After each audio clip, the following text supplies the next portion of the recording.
squealing. Get the bag.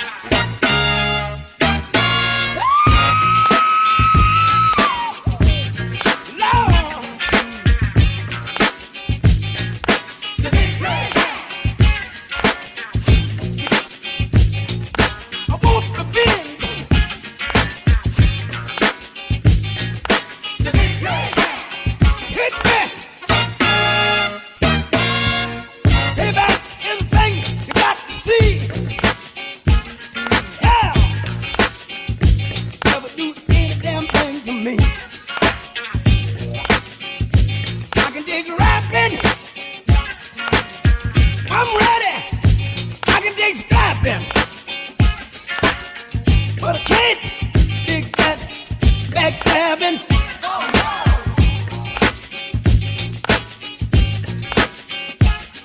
The brother getting ready.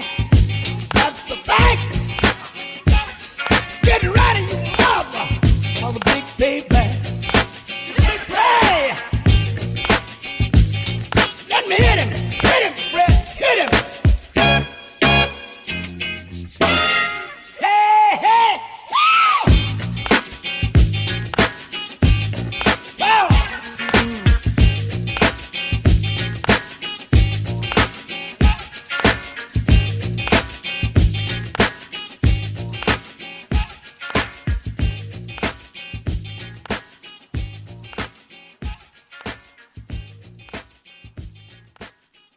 I love for them singing, period.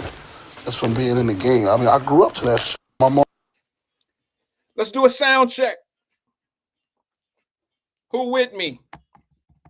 Let me know you here. Let me make sure my levels are right. Let me get this light. Uh-oh. Put up the comments, Wyatt. Somebody should have said it. Oh, short show. I got to be out by 3 o'clock. Is that okay? I should be able to get this in at 3 o'clock. No notes, no nothing. Freestyle. Let me get this light.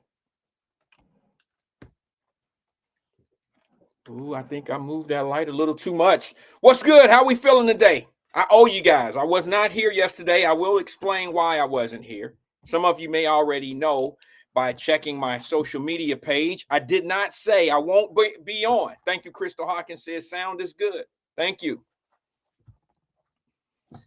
I didn't put a message out there that I wouldn't be on yesterday. My apologies.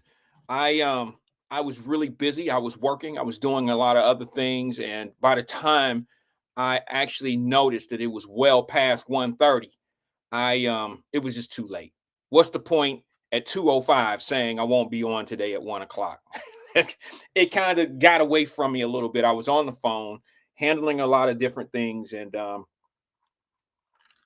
my apologies. It got away from me yesterday. So I apologize. However, yesterday was a very special day. I'll wait for a few more people to get in to share the moment. But yeah, yesterday was a very special day for me because Donna said, don't answer the phones. The phones are part of the program, Donna. I can't sit here. Look, they tired of me sitting here talking. You know, Donna, there was something I wanted to tell you, Donna. Please remind me to tell you. I was talking about a guy that you and I both know. And I thought you knew this guy, but you obviously didn't. I watched the show from the day before yesterday. And I was like, Donna, you know who this is. The dude that I was like running these bad circles. It's not my dude that you know. Not him. It was someone else, but he's close to our dude. Feel me? I thought you knew this guy. So I just wanted to clear that up with you. It's not who it's not who you know what I'm saying? It's not my number one dude. It's somebody that we knew. And but it's a long story. I just wanted to let you know that because I noticed the other day when I said you and I both know this guy, you was like, huh? You know what I'm saying? But yeah, you know him, but it's not who it's not the number one, my number one cat. It's not him. What's good, Jabbar? Jabbar, what's happening? But damn. Oh, yesterday, slam jammed and thank you, ma'am. I was really busy yesterday, and yesterday was a very special day for the Wyatt family. Yesterday, my daughter started at at Ohio State, the medical school, medical school at Ohio State, the Ohio State. They get mad when you don't say it properly. And it was just such a special day. What I did is I put a post up or a picture. I posted something in my social media that said, um, you know, it was a touching moment for me because I remember the days that my daughters asked for certain things for Christmas. I remember shit I used to ask for Christmas. You know what I mean? I remember my biggest gift ever in life was an Atari 2600. All right. Because I was a video game head. All right. And to have Pac Man and Asteroid and Donkey Kong and Miss Pac Man and all that shit that we had to go put a quarter in the machine up at Swartz, asteroids. To have all that at home in Atari 2600, that was big stuff. And I remember getting that Atari 2600. I guess it was probably the first year it came out, but I had to wait at the end of the year for Christmas to get it. No big deal. No big deal, but I had Pac-Man on at home. I had Donkey Kong. I had Asteroids. And I didn't have to pull quarters out of my pocket to go play it at Swartz up at the game. They had games in Swartz up in the Fay. So yeah, I mean, that was a special moment. My let me just say this before we go, before we move on. Special moment yesterday was my wife gave me a picture of my two daughters and a gift that we got them one year for Christmas at a younger age. And it was them in their doctor outfits, not nurse outfits, not saying anything wrong with being a nurse. It's just my daughters have always said what they wanted to do and where they wanted to, where they want to be. Sorry, I'm reading a couple comments, but yeah, and it was a special moment because of the fact that when my wife showed me this picture, I mean, I always thought, but first of all, it moves very fast. If you have children, you know that life moves much faster once you have responsibilities and you have children. They just make you grow up to be, you have to be an adult when you have children. You feel me? Like children help you grow up. You know what I'm saying? Because I remember my mother told me when I was a kid, not told me, but I remember hearing my mother tell me when she had me at such an early age. My mother said, I had you at a young age, so I had to grow up fast. And one of the touching things about that is I've always told everybody here that me and my mother raised each other. She raised me, but I also raised her. And what I mean by that, and I'm sure some people could really understand, especially single mothers can understand, that when you have a child and you take on that responsibility, that child helps you mature. They help you focus. They help you become the best you that you can be, because now it's not just you. You have that child with you. And my mother used to always say, boy, you did a whole lot for me. You made me grow up real fast. And I used to say, yeah, Ma, we raised each other. I couldn't think of any other way to say it. She raised me, obviously, but I also raised her. I raised her to be a mother a lot faster. She picked up a lot of skills. It made her go to school. It made her go to nursing school. It made her do things she just didn't want to be on welfare. It motivated her to want to be something because she had a responsibility that she had to take care of, and that was me. And I inherited that trait of saying, hey, I created these things. I created these people. You know what I'm saying? I want them to be great. I want them to be way better than me, much better than me. So I'm going to take on this responsibility and I'm going to do whatever I have to do, whatever it takes for them to be what they want to be. No pressure. The only pressure, like everybody in here, if you ever pressured your kids into anything, it was just to make them be the best that they can be at whatever they want to be. That's always been what I've always done. I've never told my daughters, you have to be a nurse, you have to be a doctor, you have to be a surgeon, or you have to be a dentist, you have to be. It was never that. Never that. Because if I would have made them do anything, they would have fell into the family business. You feel what I'm saying? If I made them do anything, they would have had to pick up where I'm leaving off. So, I mean, I just let them have their own free will and make their own decisions. And They pretty much made their decisions at a real early age, and it was up to me to keep those decisions flowing in the right direction, providing things in their life, doing things with them that's in that direction of where their interest lies, where the kids' interest lies. I just believe that kids can do whatever they want to do. And if you lose interest, see, my one daughter wanted to be a basketball player. But the likelihood of that was very slim. But here's the WNBA. She would have been able to probably make it to the WNBA if she wouldn't have stopped her playing at like the ninth grade. She was very aggressive. She was a good ball player, but she didn't see any future in it. She didn't want to go overseas and play. It was tough on girls. 15 years ago, 20 years ago. I know the WA has been there, but come on, man. People just now starting to talk about the WNBA as if it's a thing now. That league's been around 20 years. There's been no shoe deals. There's no, you haven't seen as much marketing of that league. They've done more marketing in 2024 and 25 than they've done in 20 years.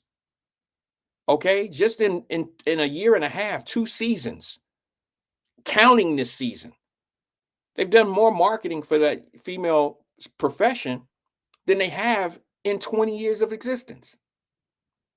So there wasn't really much to really look forward to as a young lady growing up talking about I want to be a professional athlete, professional basketball player. Not much to look forward to. So my daughter was like, I'm gonna focus on what I know that I could probably achieve, and that's getting into the medicine.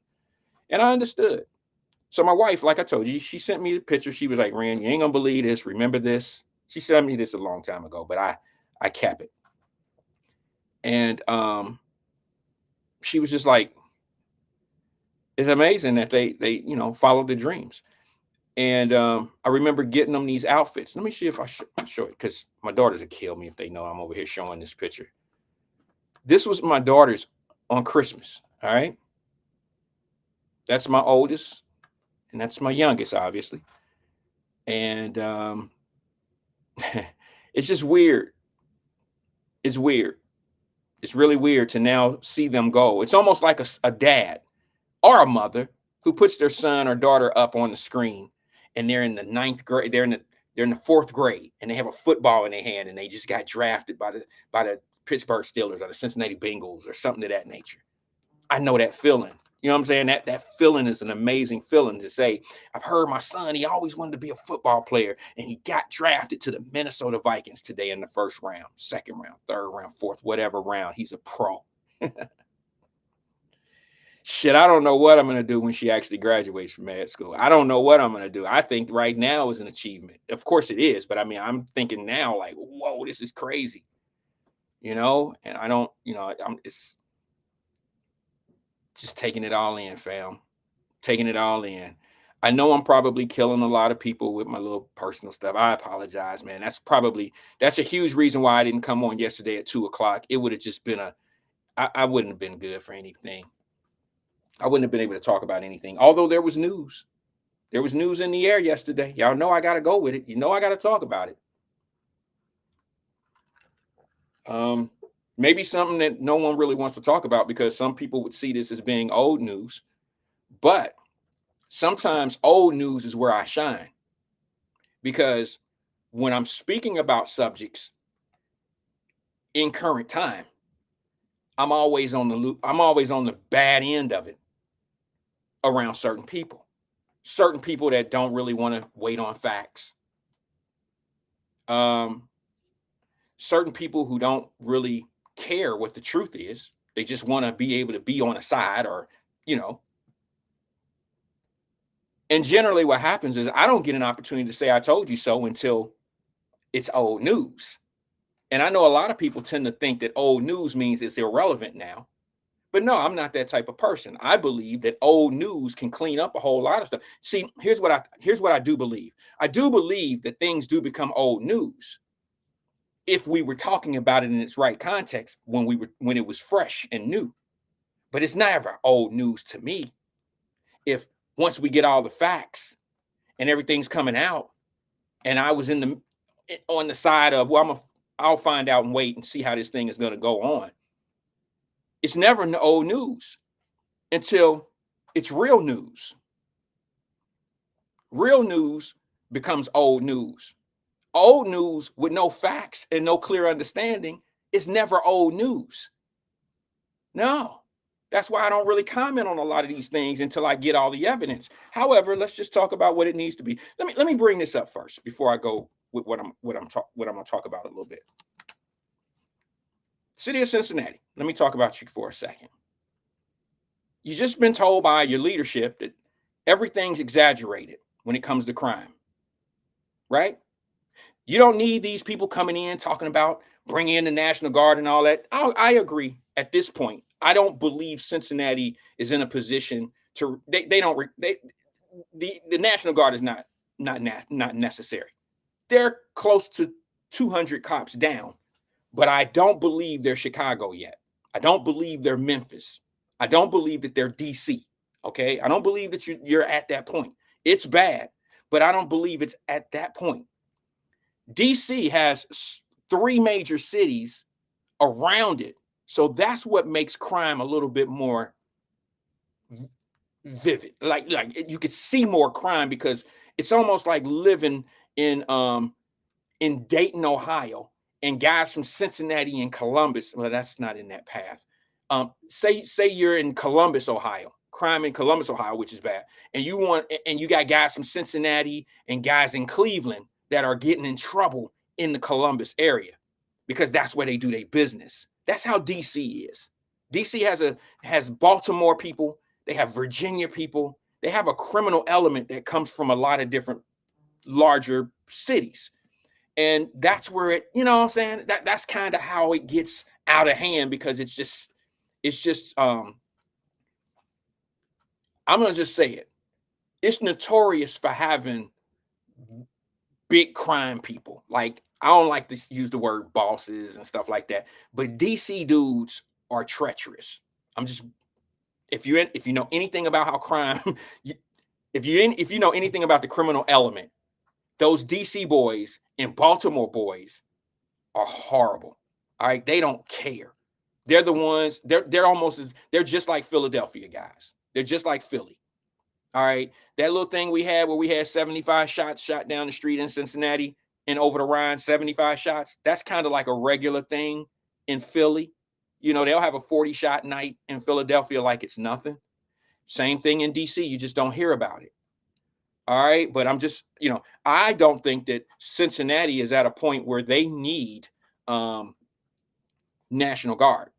I wouldn't go that far, but I will say this: to sit up and tell my people, to tell my folks that look like me, that crime is being exaggerated, and we don't have gangs, and we don't have, the crime numbers are going down. I just find that to be a little disrespectful. It's very disrespectful. It's almost like sitting in front of a high school teacher and a teacher at a teacher's parent conference, and your son is failing, but the teacher tells you your son is failing nicely. Well, Ricky is in the 9th grade, but he's coming along. He's no longer reading at a 2nd grade level. I have him up to a 3rd grade level. And if we keep him at that path, by the time he gets to the 12th grade, he'll have a 6th grade reading level. We got this under control. He'll be okay. You feel what I'm saying? You're trying to make something that's devastating to me. To me, I think a guy that's in the 12th grade with a 6th grade devastating. I think that's horrible. But yet you have people in place that are trying to make it sound like we got it under control. It's all good. Okay, yeah, it's all good for your numbers. It's all good for the things that you have to benefit from this person just getting by and failing, and you're going to just toss him off to this world and him not be equipped. It works for your numbers. The stats work for how you benefit. But what about the individual? What about the guy who's in the 12th grade with a 5th grade reading level? How far can he go in life? I mean, what are you going to do about that? It's, but you're breaking the news to his mom like it ain't no big deal. We got him up 1 reading level. He's cool. We got him. That's how I feel when you tell me crime is down in my city. That's how I feel when you tell me there's no gangs. Oh, that beating didn't really mean much. That shit don't mean nothing. When in fact, I just want to say something about the brawl. Let's call it the brawl. That is not the worst thing that's happened in Cincinnati. I mean, it's on the level. It's on the level, but those kids and people like that's in those circles been beaten up and running through downtown and doing that type of shit for years. I'm just be honest with you. There is fights in downtown Cincinnati all the time. At clubs, bars, whatever you want to call them. It just it seems like when you normalize, when you make something normal, when you make those fights and this dysfunctional shit normal, then you just act as if it's supposed to happen. So get over it. You're in the 9th grade with a 3rd grade reading level. That's kind of normal. We cool. You see what I'm saying? So when it happens again, it's like, oh, well, shit, that's how it goes sometime. And then we start doing things that are really ignorant to the culture, and we start nicknaming things. We'll nickname it. Nasty Natty, you know how it is.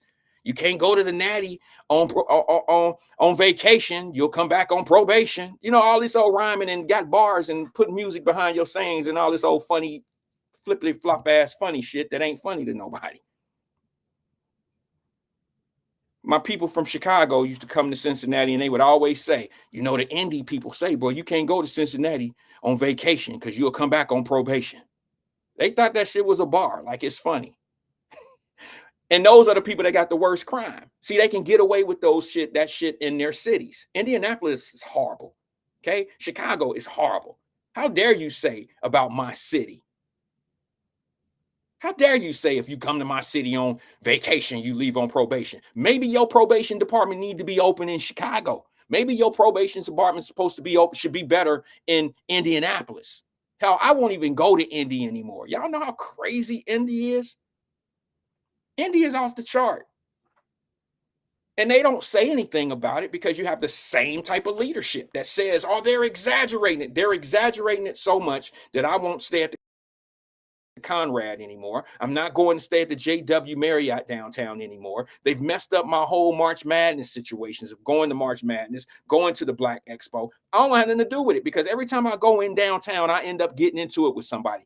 And I stopped that because shit, these young folks don't listen to the old head. I even let my gray beard come out just a little bit. I ain't cutting my hair, baby. We going to Indianapolis to the such and such. I got to let a little bit of my gray grow because then I might get a little bit more respect if I have to talk to somebody. These young dudes, man, they'll look at your old ass and say, you better sit your old ass down, old head. No respect. Play it down. No big deal. He'll get over it. Don't worry about it. He'll grow out of it. All that old shit, they mass excuses. Oh, it ain't really happening. They're exaggerating it. Let me ask you something. How is it that your mayor went on there? And I like the mayor. I really do, but I'm falling a little different. I've been saying this and y'all thought I was being facetious. I actually like the mayor because of his winning speech that night. He said, I'm proof. Y'all know it. I've said it for 2 years now. Y'all know I said it. He said it and I repeated it. He said, I am proof that you can come from a minority family. You can be of some other descent or whatever. You can be somebody. All you got to do is stick with it and know that you can. He said that. I'm paraphrasing. But the point was, I am not white. And I'm showing you that I'm proof that you can be anything you want to be in the city of Cincinnati. He said that. And you know what? I have not agreed with him harder on anything. I agree with him 100% on that. See what I'm saying? That's when I didn't vote for him. I'm not registered. I'm not a Hamilton County guy, but I would have. And I liked him ever since he said that. But now, you ever dated somebody that said all the right things at the beginning? And as you get through the relationship, you start to learn a little bit, you learn about, you learn some truths about the individual. You learn that the shit that they were talking about before might have just been said to get in your good grace. Ladies know what I'm talking about. Men don't really go through this because, men and women lie different when it comes to, representation. Men pretty much know what they're getting because women are pretty much up front. They let your ass know, I got 3 kids. I got 3 kids. Look, let's get it out of the air. I still live with my mama. Let's get it out of the air. Because y'all know that men don't really care. No, we don't care about that. Not somebody that's really trying to, if he trying to get with you and make you his queen, his woman, some of that might play a major factor. Okay. But if you would jump off, he don't care. If you looking good and you're selling yourself, you're marketing yourself, you're nice looking, and you know what I'm saying. He don't care your circumstances. He don't care you live with your mama still. He don't care you got three babies. He don't care. That's not what he's going after. So, back to the mayor. I was in love with him when he said what he said because I truly believed him, and I still do believe that statement that he made. But then the honeymoon wore off. The honeymoon wore off a little bit. The honeymoon, now reality kicks in, and I'm saying, well, whoa, you always can tell a little bit more about a person by the adversity that they face. See what I'm saying? You could tell more about people when things are bad. When things are good, people smiling and laughing, and they forget a lot of things. They forget about what you did to them last time. They forget. You ever seen somebody walk out of the casino and you owe them $20? If they lost walking out of the casino, you owe them $20 from 4 years ago. They remember. Oh, this motherfucker owed me. He owed me $20, man, off the crap table. That was 3 years ago. Where my money at? But if that same individual is at the window and he's cashing his chips in and he just won $3,000 and he running to you out, walking out while he walking in and all this, he's walking out, you're walking in and you owe him $20. He forget about that $20. That punk ass $20, man. I just won $3,000. I ain't gonna trip. I just won $3,000. Matter of fact, if he needed to borrow 20 right now, I'd probably give it to him. You know what I'm saying? Attitude change, whole circumstance change when you're winning. But when you're bad, when things are bad, that's when you can tell the true person that you want to know about. And when crimes start happening and people start asking questions, and people were here and not here, and meaning being in Cincinnati and not in Cincinnati at pivotal times, it says a lot about the leadership when no one's at the front line to take the questions that need to be answered by leadership. And then when you go on black radio and you try to downgrade, and the radio actually is complicit in trying to make it sound like everything's good. I mean, every crime's gonna happen. You try to normalize dysfunction. And we are watching 30-year-old women and 35-year-old women and 14-year-old boys and 12-year-old boys.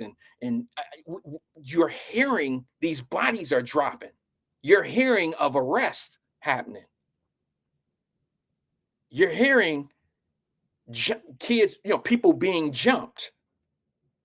And you want us to act like this is not happening because you got these boogeymen that you want everybody to believe is creating all this madness that's not really happening, but it's really happening. You want us to believe that it's not cool. So here's my question. Y'all already know all of that. Here's my question. If what you were saying to the city of Cincinnati, Mayor, if that's how you feel, that's how you feel. If that's your truth, that's your truth. However, why are you doing all this extra stuff now if it's not necessary? Lori Lightfoot didn't do it in Chicago. When the president offered her years ago the National Guard to come in and help, and she turned it down, she didn't turn around and come out with a new crime prevention program and amp up. She didn't do anything. She left it as it was, as if when you turn down the assistance from the government to come in and help you clean up your streets, and you take the responsibility on yourself and say, we got this handled, I would expect you to come up with some type of plan since you got it handled. No, she ignored it as if the offer came for no reason at all. Somebody offered you help in your city because people are dropping. Crime is out the roof, and your pride is over the people. See, it'd have been one thing if you would have turned down the help from the government and said, no, we got this. And then you would have displayed a program, sort of like what AFTAB is doing right now. I admire the effort, but I'm going to be honest with you, and I'm going to tell you, I believe it's a forced effort. I believe it's a forced effort. I believe that he probably would have done exactly what Lori Lightfoot would have done in Chicago. And that was, hey, look, we don't need your help here. But somebody had to come in and say, hey, if you don't accept this help, here's the repercussions. It's not that your bodies are going to drop. It's not that crime is going to continue to either escalate, stay the same or escalate. It's not that. That's not the repercussions of you not taking the help from the government. The repercussions of you not taking the help from the government is we're going to cut your funding. And that gives the whole offer a black eye. That gives the whole offer a black eye. And what I mean by that is this. It makes the offer look like like he's being held hostage. Sierra Brooks says, during his press conference, AFTAB acknowledged that there are hot spots that the reason for the task force. Yeah. Where's their talk? You're right. Touche. You're right.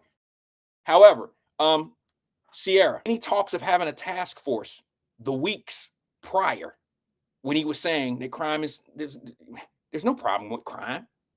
We're here. There's no gangs and there's no, there's task force are put in place to create what? Disturbance for what? Organized crime. They don't bring task force in to stop speeding. They bring task force in like organized crime situations. Who is generally in part of organized crimes? Gangs. People that organize themselves to distribute whatever the product is that's illegal.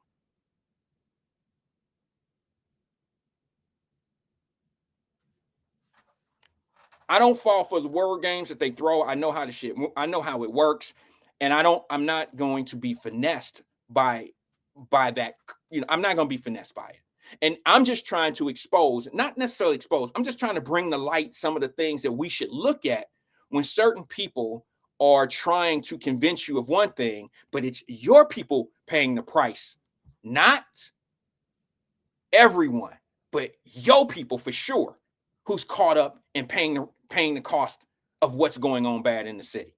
It's your people. And it's funny because it's the same people that support or back the person that's trying to make you feel like, oh, ain't no problems here.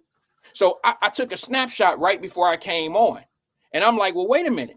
If there's no problems in the city with crime, if crime's not bad, or if it's just at a 15, 16% low from last year, then why are we doing all these extra things? And why is all of a sudden they're now, which we've been talking about for years, the curfew, why now enforce it? It's been years since you've enforced that curfew. What's making you do it now? You would think if crime is down and disruptions are down and things of that nature are down, why bring in extra programs and open up programs that are going to support the curfew? We've been talking about curfew for 2.5 years here. They just now talking about it. Wow, that's not proactive. Y'all smell it? I smell reaction. So here's a list of what they're doing. Here's what the city is doing. Adding walking patrols in high traffic areas. Why? Why are you adding walking patrols in high traffic areas? Deploying CDRT, SWAT, and the new street crime task force to patrol known hotspots. Why? We know where the hotspots are. It's not higher now.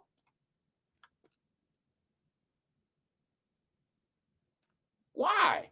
Using OSHP resources provided by the governor, DeWine, Why? Why do you need assistance from Ohio, from the governor? Why? Why are you next one? Enforcing the new curfew ordinance. Why? We've been talking about curfew for 2 years. You even had people saying it ain't gonna work. It ain't gonna work. All they're gonna do is make problems all they're going to do is make problems for the parents. What? It's supposed to. If you're a parent and you have children breaking rules and laws, you damn right it's supposed to be an inconvenience for a parent. It's not up to everybody to raise your children. Have I not been here saying, wait a minute, you're going to tell me there's consequences that parents face for their kids except crime? Tell me. I've been saying that for how long now? Somebody say it. I've been saying it for how long? And then every time somebody with some damn sense say that, they get shoved in a corner and called names. Y'all know the routine. Why? Here's the last one. Working with Metro to limit students at the Government Square Transit Center. Why? Why? Crime ain't up. Why are we this isn't even proactive, guys. This is reactive. This is one that we all knew about. And now we acting like we're in charge, leadership acting like they're being, like they're really stepping up and doing something. I watch leadership based on how they're proactive to things, how they try to prevent things from happening, not how they handle it when it do happen. That to me is not, you know what I'm saying? It's like this. If I was in a building and it had no fire alarms, I probably wouldn't be interested in purchasing that building. I probably wouldn't be interested in having anything to do with that building at all. Fire happens in that building, and all of a sudden, now they want to put fire extinguishers and fire, alarms in the building after the fire happened. Does that sound like a responsible building owner? Now, I'm really using that example knowing that there are things in place, rules and regulations and laws that prevent you from having a building without the proper fire inspections and all that type of stuff. But nobody's running inspections on your leadership. You can't find out that they're incompetent until the fire happened, and you find out they didn't even have fire alarms, or they had fire alarms and none of them worked. They had all this stuff in place. They had curfew. All these years they've had curfews. Imagine this. Some of the kids that may not have even gotten killed because of the curfew, some of the kids that may have not even got in trouble or caught cases downtown or whatever at night because of the curfew, if it would have been enforced. I don't know. I don't want to open up a can of worms, but if I'm a victim of crime downtown Cincinnati at night and some teenagers did it and it's after curfew, I would think there would be some liability there from the city that has a law or a rule that they don't follow or they don't enforce. So it actually, played a part in my safety. That's just how I feel. I mean, I know other people know that, but I'm just bringing it to the table. So I just think it's irresponsible to now act like all these things are like relevant. We're gonna do this, and you look like a hero to people. Oh yeah, this is what we gonna do. Now you coming out. You the daddy of the house. Now here come daddy. Mama and tried to raise these kids. But when daddy get home from work, daddy the enforcer. We can't run rapid. We can't do what we want to do because here come daddy. Here come daddy. Well, that's what you're looking like now. You're looking like daddy who really ain't really faking like he's some type of, he faking like he a leader. It's amazing to me to see this shit happen when some people been talking about it for years.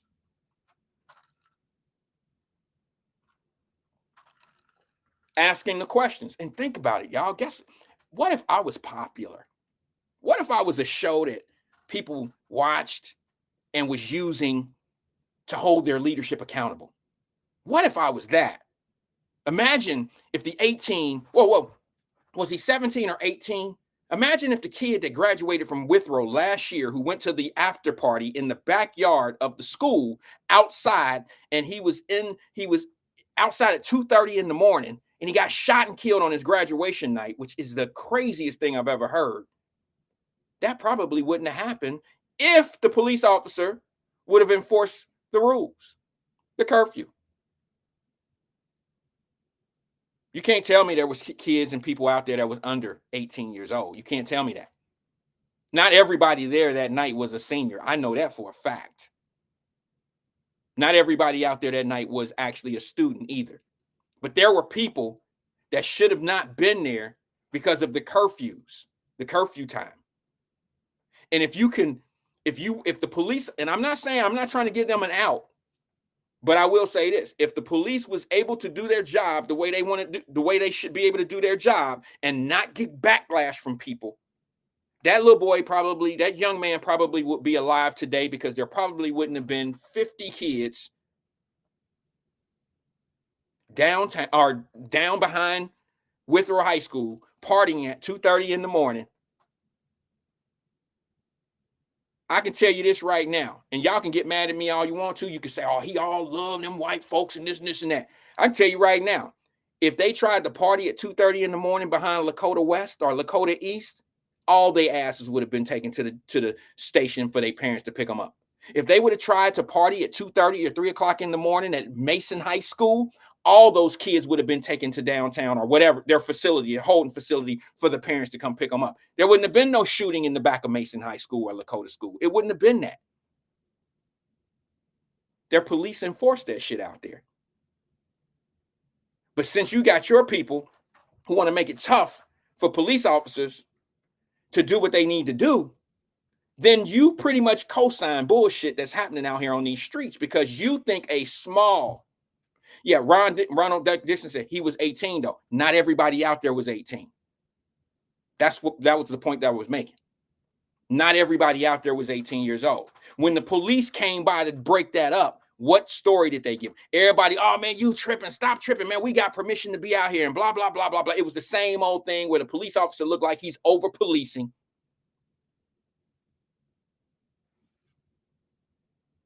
And when he under policed, look what happened.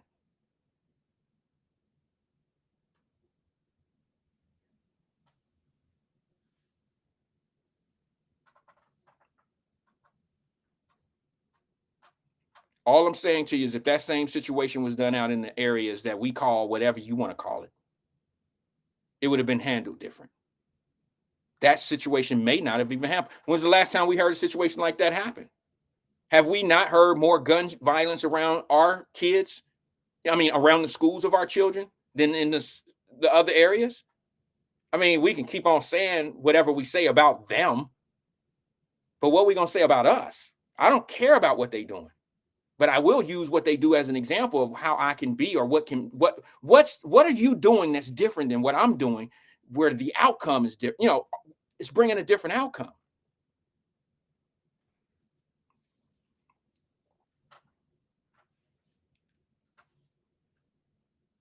So I don't understand this program. I don't understand. I get it. Y'all know I get it, but it's a day and $1 short. And it's not that I don't like Mayor Aftab. I really do. I just think that, you know, he's just part of a system that's in place to do exactly what it's doing. I'm at a point in my life now where I say to myself, fine, be that way. That's cool, I guess, because I'm at a point where my kids are out of that. I'm not in the traffic of people who apologize, who okay with that type of stuff, and who okay with, just making noise just to make noise because you want to feel relevant. You want, just saying shit, just backing up any fucking thing. I don't even get it. So I just have to pull the shit up to the, I gotta call balls and strikes here. And I'm like, well, why are all of a sudden you got all this new shit coming out that's catered to crime, when in fact you just told us crime wasn't bad. It's all exaggerated. And it's not necessarily the mayor who's saying it. It's just the people under him. It's the people that y'all love. Oh man, they just saying, see, the only reason why they can get away with saying bullshit like that is because they saying it about people. They're saying it because they know you don't like the person that's saying it. It's easy to disprove somebody, discredit somebody that you didn't already, they're tainted, they're messy. They don't, because of the picture that you have painted of this individual or somebody painted of that individual, it's very easy for you to dislike them, discredit them, and not believe nothing they say. So when your leader tell you that person only doing that shit because they trying to politicize this. They trying to this, they trying to that. It's easy for you to get that in your mind and be like, yeah, they playing games. They just saying that shit. Look at all that shit that went on downtown, and they trying to give the black folks all the time. Has anybody told you what the laws are?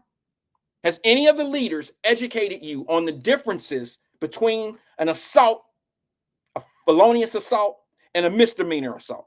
Has anybody ever explained that to you? No.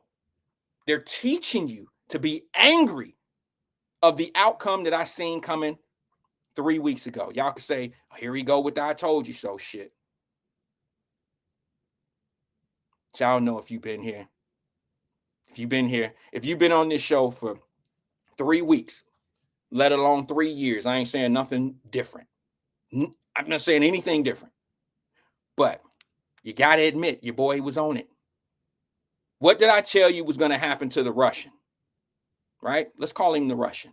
I said, they'll probably charge him because now they know, because people have been talking about how it's need to be handled. Y'all were looking in all the wrong directions of getting an arrest or getting a charge. Do y'all feel better now that he's been charged? Of course you don't.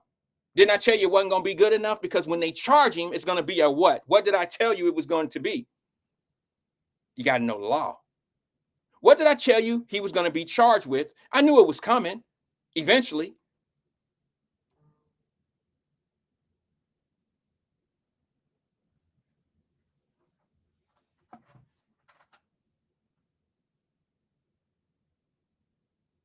Told you it was going to be a DC.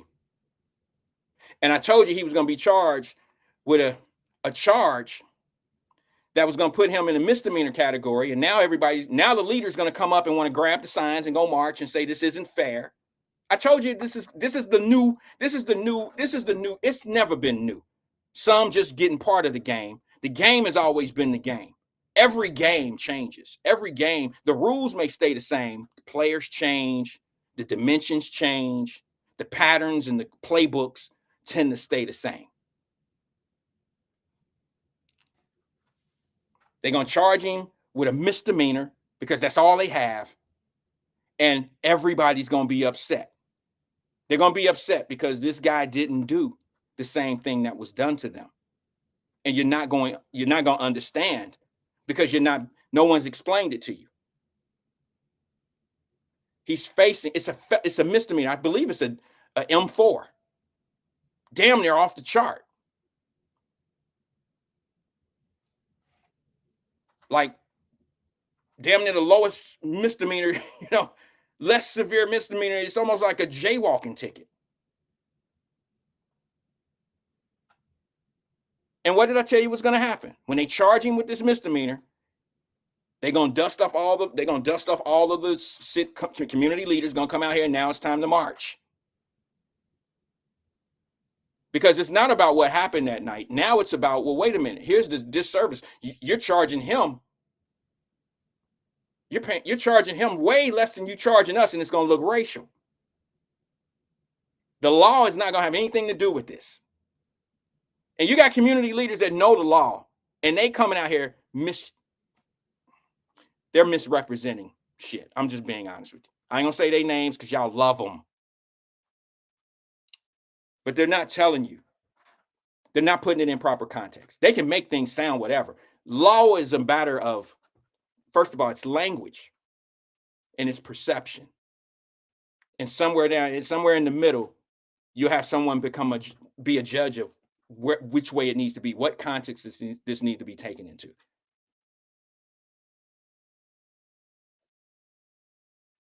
Hey, Regina, I don't think that was ever a question. She said he still should be charged because he was wrong as well. I think I agree with that. I agree that if somebody hits me and I hit them back, I should be charged. I should be charged too, right? That's how you feel, right? Regina, would you say that? If I hit you, if I hit you, if I punch you in the neck and you punch me back, and when the police come, the police arrest me, they should arrest you too. You hit me back, right? Yes or no, Regina? I just want to know what I mean this. I really mean. I would like an answer. I'm just trying to see where the logic lays and where you're coming from and your point of view. Like if I hit you, Regina, I shouldn't say this because I don't even like to use that example. Shaba, men to men, man to man. If I punch you, Shaba, we down on the square, and you punch me back. When the police come, they're gonna charge me. They should charge you too, right? Right?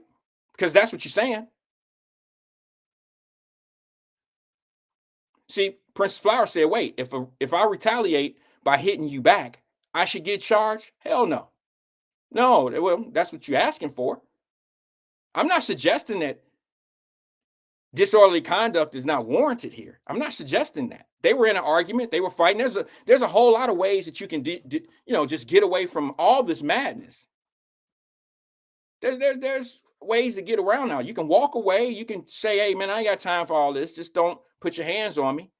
And that's cool. You don't have to hit anybody back. You could take a loss. I wouldn't put my family. I keep telling y'all, I've been places in my life with my family. I would never put my family in a position like he put his people. I don't know. That could have been some girls he just met that night or met them in first date. I don't know. I don't even care. But I would put my people in position where they're do that. However, I just don't like how this thing is rolling out. And don't say I haven't been in front of this. I remember Fame said something about this is old news. I said, no, bro, you ain't seen nothing yet. The second half of this fucking game ain't even started yet. You know what I'm saying? Y'all already down 28 points at halftime. Here come the second half. And the second half is everything you about to see go on now. Feel me? I told you, wait till the pictures come out. Wait till certain things happen. Wait till what the prosecutors have. Wait till that come out. It's going to wake it all the way back up. It ain't going to be old news. It's going to be new news because the new news is going to be the facts. Who charged him with the disorderly conduct that I told you? It wasn't the prosecutor's office. Who charged him? Came from where I told you to come from. What are they now trying to do? Same folks, same leaders, same dust, trying to dust off the marching boots. They ready to go out there and get out there in the streets and say that this is an unjust. They know the law. They know the law, bro. I was raised that leaders lead from strength, not weakness. That's just me. It's like having a stepdaddy in the house who's a weak man. And the mama thinks she got a leader in the house. My son gonna be raised by a man. No, that's his stepfather, and his stepfather don't give a shit about him. He only there for you, and he doing whatever's necessary to stay in your good grace to raise this dude. And he really don't care how this dude is coming and going. No offense to my stepfathers, y'all know I don't really believe in stepfathers. I believe that any man that is step business and take care of a kid, that's that kid's father.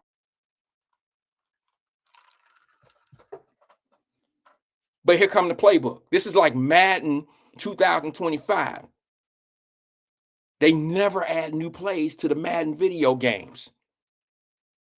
And then when they do add a few new plays, everybody that plays the game continuously run the plays that they've always been playing for years, decades now.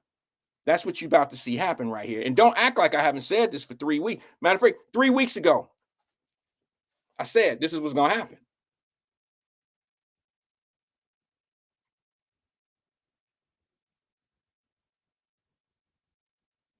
3 weeks ago. I said they're gonna charge him with a misdemeanor, maybe.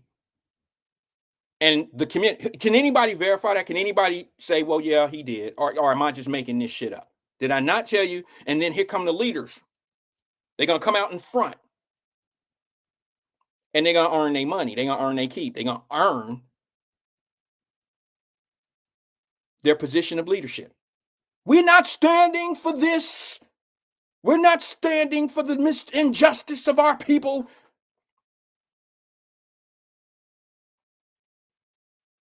The man to get charged. He got charged. And I told you when they charge him, it's going to be an undercharge because of what he actually did.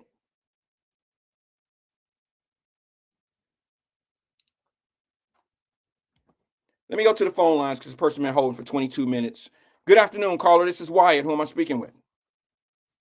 Hold on. I'm sorry, caller. My apologies. You were all the way down. Can you hear me? Yes, sir. Oh, hey, caller. How you doing today? It's CK, man. How you doing? CK, how you doing today, brother? Man, I'm doing fantastic like you, man. You hear me? Fantastic like you, man. Okay. What's on your mind today, CK? But yeah, I just hit that college barber. The college barber. You been to one of them before? I've been to a barber that was in school.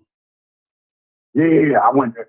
So I've been hitting the one on the College Hill side. Right? I ain't mad at you, bro. I ain't mad. I used to get $5 $5. haircuts. Is it still $5? Yeah, it's still. That's what I'm saying. Come over here. Come over to us. We still $5 right on the College Hill. Right? Because, bro, you know, haircuts are $50. They 50. That's what I'm saying. We are so blessed to be alive today. I can't believe it, man. I called you immediately. I'm like, man, if you see my haircut, man, you'll be like, thumbs up. You hear me? He did you I'm looking like Lorenz Tate in his prime. You hear me? You can even tip. And I'm 49. Bro, you can get out of there with a $10 haircut, $5 purchase, $5 tip. Right. No, you didn't say that right. You ain't even give him shit, did you? You just took that $5, you gave him that hot ass $5 and got up out of there, didn't you? No, you know how much I gave as a tip. You bet. All right.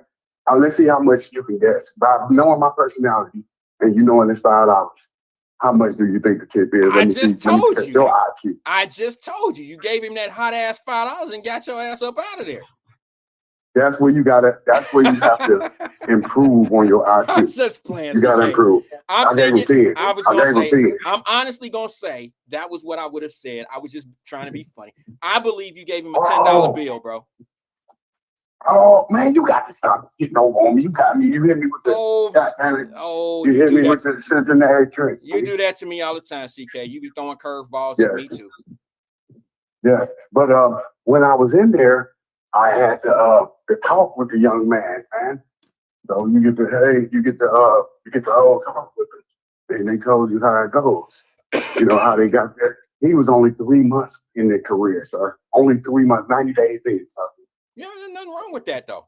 See, CK, but I'm nervous with 90 days. That's limited experience. No, I said, how long you been cutting hair? He said 90 days. Yeah, but CK, they stay in school longer than police officers. How long do they go? They go for like 18 months. Police officers go to school for like 6 months. I mean, you see what I'm saying? So, and we did a show on that one time, and I don't mean to be disrespectful, but why does a hairdresser or someone in cosmetology have to go to school for damn near 2 years, but a police officer can be on the street in like 8 months? Oh, that's the problem right there. That's the problem right there. It's kind of a problem, but 2 years. That's ridiculous. Well, listen, here's the other thing. Let me give my guys that I know who went to barber school, let me give them some love. A lot of those guys, I got a buddy that I grew up with, Ronnie Jackson, cut his ass off, bro. He been cutting hair since we was in the 10th grade. You know what I'm saying? He been cutting hair forever. He just happened to want to do it legitimately and go get a license. Ronnie used to line us up outside in Lincoln Courts, and he was the barbershop in Lincoln Courts, bro. Everybody went to him. That's what I'm trying to tell you right there. This dude didn't have that. He just got him though. We sharing war stories, right? And this would I be these people are therapists. You're not just a barber, you're a therapist also. I don't understand why they don't get their therapy credit. Well, but you do have to listen to people stories and stuff. Yeah, that's part of being a barber. So you think that a bartender should be a therapist as well? it's a form of arrogance. So that's all I'm saying. Yeah, okay. No, yeah, it is. It is, depending on how credible the person is that's listening to your story. I mean, not all That's what I'm everybody. saying. Yeah, I hear you. But like I said, if Oh, somebody was in barber okay, school, go ahead. if somebody, I'm just gonna say this, you can finish it up. If someone's in barber school and they've been cutting hair for 30 days, bro, they're talking probably about how long they've been in school cutting hair and in school, doing hair, right? But that kid, whoever cut your hair, that man probably he might have been cutting hair for 10 years already, 5 years already. No, and you could see the inexperience. I'm saying, Okay. you get the All background. right. Well, It's a very intimate experience. You get everything. So okay. his story was he got caught the case. We trading war story. I told him how I lost my life and I caught my case. He telling me how he caught his case. That's Okay. how he was in security. Okay. So now his case made him not being able to do security. So we got similar paths. Okay. See what I mean? So it forced him into a new career path in barbering. I So you got you. could see with the delicacy and the length it took him to do it inexperienced, but he did thumbs up. I got you. Well, let me just say this, bro. I think I would risk a haircut from a guy versus a hairdo, like a lady going into the hair salon, getting chemicals and stuff put in their head. They could really get messed up. Me, I used to get some haircuts from some of my buddies that went off to the hair cutting place, and I would go in and get the $5 cut, and I knew my shit wasn't all the way right, but I knew it would grow back. Plus, I was giving my man some practice, and they need that practice, and I had a buddy that went to the school, man, and got it. And I knew every time I got out the chair, shit wasn't right. You feel me? But I was being cool and helping, and what I'm saying, bro. It wasn't because it was Yeah. $5, because I was getting the $5 cuts when I needed a $5 cut. When my partner was cutting my hair for $5 up at the barber school, I could afford to go to a barber shop and get it done. But I was just kind of Yeah. giving him some hours, some hours. They got to do so many credit hours. So what? So how's it? How is life for you right now today on the barber game? How much are you paying out of your pocket for a haircut? But I see you still got your hair. Thank God. I still got my hair, but like I told you, bro, haircuts could get up to $50 for some odd So reason. you paying 50 with the tip? Hold on 1 second, CK. I'm losing. I think we might have been cut off the air. I'm not quite sure. Let me see something here. Yeah, things are messed up right here. Let me see something real fast. I think I may have fallen off the air, and things are. I'm sorry, CK. Can you hear me? I can hear you, but I'm just Okay. trying to see if I've fallen off the air. Oh, you said the air came, or what they saying? The comments said. If you guys can still hear me, just let me know. Okay. Ron Dula said, I think your Facebook feed has gone down. Yeah. Let me do this. Oh, okay, brother. Yeah, go on handle your business, Mr. Okay, Wyatt. CK. Thank Let you, me try man. to get this thing back on track, bro. Yes, I sir. appreciate you I engaging. got you, man. All right, Hey, bro. prayers to the family, man. Have a good one, brother. Thank you, bro. Talk to you. Thanks for engaging. Let me back out here, guys, and see if I can get us restarted. Okay. 1 second.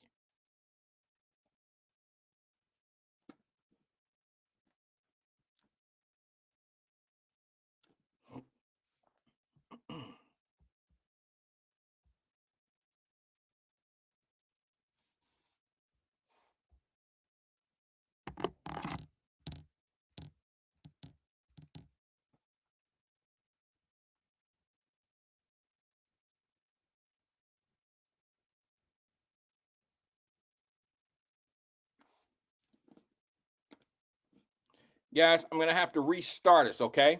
I'll be right back. I'm going to